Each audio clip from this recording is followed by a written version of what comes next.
Welcome to YOUCANIC. So today we're going to discuss how you would get into your car, say via the door is locked and the battery, either this remote battery is dead so you can't unlock it this way, or the car battery is dead, because either way your door locks won't work if the battery is dead / they won't unlock. You can lock them manually, by hitting all the tabs, but you won't be able to unlock it in that case, whether this battery is dead or the car battery itself is dead. So they have a manual way to unlock it, which is right behind this cover here.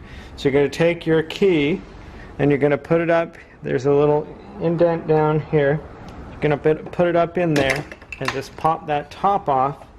See what you're doing is you're putting your key in there, and then you're just going to pop the top off while you pull this handle.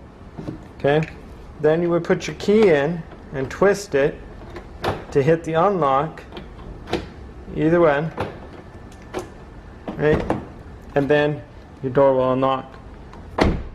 So that's how you would unlock your car in case you manually need to unlock it for whatever reason that your car battery isn't working. And that way you can get in to check your battery, change your battery, do whatever you need to do.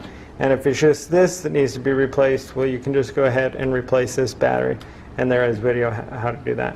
And so that's how you do that. And so then the same thing, put this back on. Once you've done that, you just kind of pull your handle out a little bit, snap it on in place, and that's how you replace it and keep it nice and smooth and covered. And then when you've gone ahead and replaced everything, if you've had to have your battery replaced, your jump started, whatever, because you left your lights on, then your key fob should be able to work and unlock everything and do what you want it to do. Thanks for watching YOUCANIC, where you can be the mechanic.